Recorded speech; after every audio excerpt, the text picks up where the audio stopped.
Be be ہو تو ایسی۔ ایک بادشاہ اپنے محل کی چھت پر ٹہل رہا تھا۔ ٹہلتے ٹہلتے اس کی نظر محل کے نزدیک گھر کی چھت پر پڑی، جس پر ایک بہت خوبصورت عورت کپڑے سکھا رہی تھی۔ بادشاہ نے اپنی ایک باندی کو بلا کر پوچھا، کس کی بیوی ہے یہ؟ باندی نے کہا، بادشاہ سلامت، یہ آپ کے غلام فیروز کی بیوی ہے۔ بادشاہ نیچے اترے۔ بادشاہ پر اس عورت کے حسن و جمال کا سحر سا چھا گیا تھا۔ اس نے فیروز کو بلایا۔ فیروز حاضر ہوا تو بادشاہ نے اسے کہا، فیروز، ہمارا ایک کام ہے۔ ہمارا یہ خط فلاں ملک کے بادشاہ کو دے آؤ اور اس کا جواب بھی ان سے لے آنا۔ فیروز اس خط کو لے کر گھر واپس آ گیا۔ خط کو اپنے تکیے کے نیچے رکھ دیا، سفر کا سامان تیار کیا، رات گھر میں گزاری اور صبح منزل مقصود پر روانہ ہو گئے۔ اس بات سے لائن کہ بادشاہ نے اس کے ساتھ کیا چال چلی ہے۔ ادھر جیسے ہی فیروز نظر سے اوجھل ہوا، بادشاہ چپکے سے فیروز کے گھر پہنچا اور آہستہ سے فیروز کے گھر کا دروازہ کھٹکھٹایا۔ فیروز کی بیوی نے کہا، کون ہے؟ بادشاہ نے کہا، میں بادشاہ ہوں، تمہارے شوہر کا مالک۔ تو اس نے دروازہ کھولا۔ بادشاہ اندر آ کر بیٹھ گیا۔ فیروز کی بیوی نے حیران ہو کر کہا، آج بادشاہ سلامت یہاں ہمارے غریب خانے پر؟ بادشاہ نے کہا، میں یہاں مہمان بن کر آیا ہوں۔ فیروز کی بیوی نے بادشاہ کا مطلب سمجھ کر کہا، میں اللہ کا پناہ چاہتی ہوں، آپ کے اس سراہنے سے جس سے مجھے کوئی خیر نظر نہیں آ رہی۔ بادشاہ نے غصے میں کہا، اے لڑکی، کیا کہہ رہی ہو تم؟ شاید تم نے مجھے پہچانا نہیں، میں بادشاہ ہوں، تمہارے شوہر کا مالک۔ فیروز کی بیوی نے کہا، بادشاہ سلامت، میں جانتی ہوں کہ آپ ہی بادشاہ ہیں، لیکن بزرگ کہہ گئے ہیں، شیر کو اگرچہ جتنی ہی بھوک لگی ہو، وہ مردار تو نہیں کھانا شروع کر دیتا۔ اور کہا، بادشاہ سلامت، تم اس کٹورے میں پانی پینے آئے ہو جس میں تمہارے کتے نے پانی پیا ہے۔ بادشاہ اس عورت کی باتوں سے بڑا شرمسار ہوا اور اس کو چھوڑ کر واپس چلا گیا، لیکن اپنی چپل وہیں بھول گیا۔ یہ سب تو بادشاہ کی طرف سے ہوا۔ اب فیروز کو آدھے راستے میں یاد آئی کہ جو خط بادشاہ نے اسے دیا تھا وہ تو گھر پر ہی چھوڑ آیا ہے۔ اس نے گھوڑے کو تیزی سے واپس موڑا اور اپنے گھر کی طرف اور لپکا۔ فیروز اپنے گھر پہنچا تو تکیے کے نیچے سے خط نکالتے وقت اس کی نظر پلنگ کے نیچے پڑے بادشاہ کے نلین چپل پر پڑی تو وہ جلدی میں بھول گیا تھا۔ فیروز کا سر چکرا کر رہ گیا اور وہ سمجھ گیا کہ بادشاہ نے اسے سفر پر صرف اس لیے بھیجا تاکہ وہ اپنا مطلب پورا کر لے۔ فیروز کسی کو کچھ بتائے بغیر چپ چاپ گھر سے نکلا، خط لے کر وہ چل پڑا اور کام ختم کرنے کے بعد بادشاہ کے پاس واپس آیا اور بادشاہ نے اسے انعام کے طور پر 100 دینار دیے۔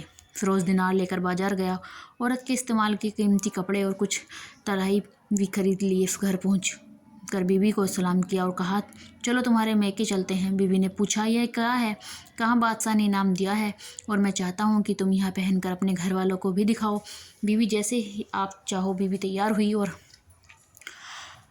اپنے والدین کے گھر اپنے شوہر کے ساتھ روانہ ہوئی۔ داماد اور بیٹی اور اس کے لائے گئے تحفے کو دیکھ کر وہ لوگ بہت خوش ہوئے۔ فیروز بیوی کو چھوڑ کر واپس آ گیا۔ 1 مہینہ گزرنے کے باوجود نہ بیوی کا پوچھا نہ اس کو واپس بلایا۔ پھر کچھ دن بعد اس کے سالے ان سے ملنے آئے اور ان سے کہا، آپ ہمیں اپنی بہن سے غصے اور ناراضگی کی وجہ سے بتائیں یا پھر ہم آپ کو قاضی کے سامنے پیش کریں گے۔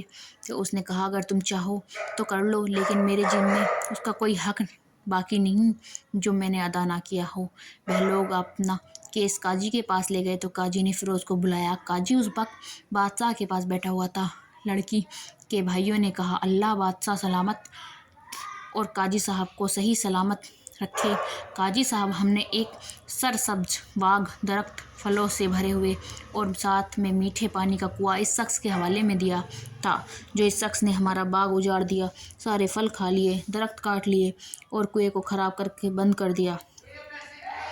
قاضی فیروز کی طرف متوجہ ہو کر پوچھا، ہاں تو لڑکے، تم کیا کہتے ہو اس بارے میں؟ فیروز نے کہا، قاضی صاحب، جو باغ مجھے دیا گیا تھا وہ اسے بہتر حالت میں نے اسے واپس کیا ہے۔ قاضی نے پوچھا، کیا اس نے باغ تمہارے حوالے ویسے ہی حالت میں واپس کیا ہے جیسے پہلا تھا؟ اس نے کہا، ہاں ویسے ہی حالت میں واپس کیا ہے، لیکن ہم اس میں باغ واپس کرنے کی وجہ جاننا چاہتے ہیں۔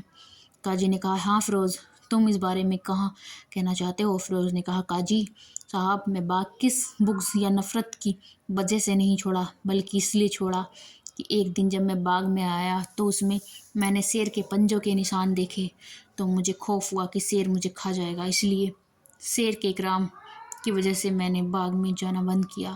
بادشاہ جو ٹیک لگائے ہوئے یہ سب کچھ سن رہا تھا، اٹھ کر بیٹھ گیا اور کہا، فیروز، اپنے باغ کی طرف امن اور مطمئن ہو کر جاؤ، اللہ کی قسم اس میں کوئی شک نہیں کہ شیر تمہارے باغ آیا تھا، لیکن وہاں پر نہ تو کوئی اثر چھوڑ سکا، نہ کوئی پتا توڑ سکا، نہ ہی کوئی پھل کھا سکا۔ وہاں پر تھوڑی دیر رہا اور مایوس ہو کر لوٹ گیا۔ اور خدا کی قسم میں نے کبھی تمہارے جیسے باغ کے گرد لگے مضبوط دیواریں نہیں دیکھی۔ فیروز اپنے گھر لوٹ آیا اور اپنی بیوی کو بھی واپس لے آیا۔ نہ تو قاضی کو پتہ چلا اور نہ ہی کسی اور کو کہ ماجرا کیا ہے۔ کیا خوب بہتر ہے اپنے اہل و عیال کے راز کو چھپانے کی، لوگوں کو پتہ نہ چلے، اپنے گھروں کے بھید کس پر ظاہر نہ ہونے دے۔ Thank you for watching my video. Please subscribe my channel.